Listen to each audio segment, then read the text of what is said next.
تازہ پھر دانش حاضر نے کیا سحر قدیم، گزر اس عہد میں ممکن نہیں بے چوب کلیم۔ آج کا جو عہد ہے، جو علم ہے،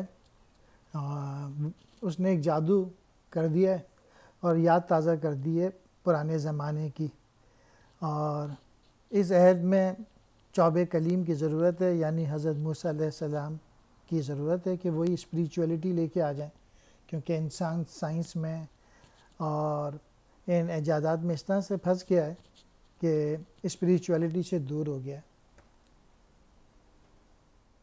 عقل عیار ہے سو بھیس بنا لیتی ہے، عشق بیچارہ نہ ملا ہے نہ زاہد نہ حکیم۔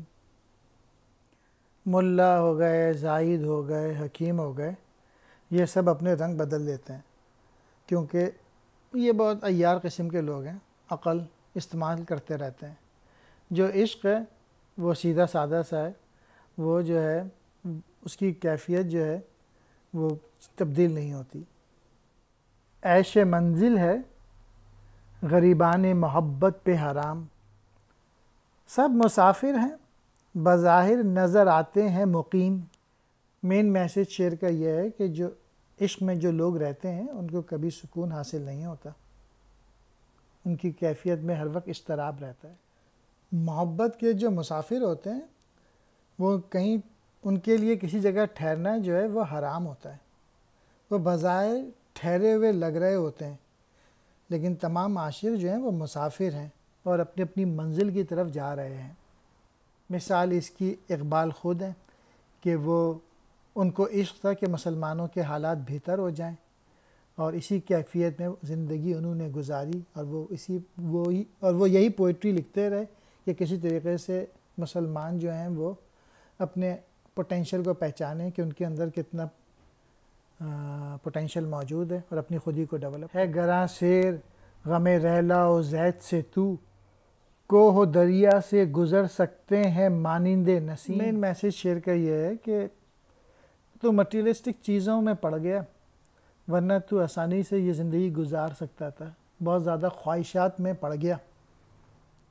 گرا کہتے ہیں بھاری کو، قیمتی کو، غم رحلہ و زاد سواری اور سفر کے خرچ کا غم، کوہ و دریا پہاڑ و دریا، مانند نسیم صبح کی پھول کھلانے والی ہوا کی طرح۔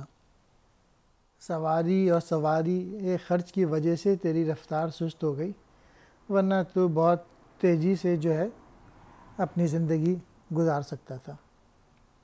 یہ لفظی معنی ہو گیا۔ مرد درویش کا سرمایہ ہے آزادی و مرگ، ہے کسی اور کی خاطر یہ نصاب زیر و سیم۔ دو قسم کے لوگوں کو اس شعر میں بیان کیا گیا ہے، پہلے جو کہ درویش ہوتا ہے اور دوسرے وہ جو کہ دنیا دار لوگ ہوتے ہیں۔ جو درویش ہوتا ہے وہ تو آزاد زندگی گزارنے کا قائل ہوتا ہے، اور ظاہر ہے کہ انجام تو اس کا موت ہی ہے، لیکن جو دنیا دار لوگ ہوتے ہیں وہ مال دولت سونا چاندی جمع کرنے کی ہوس میں لگے رہتے ہیں۔ آزاد زندگی جو ہے وہ ان کو نہیں چاہیے ہوتی، وہ صرف درویش کو چاہیے ہوتی ہے کہ وہ آزاد زندگی گزارے۔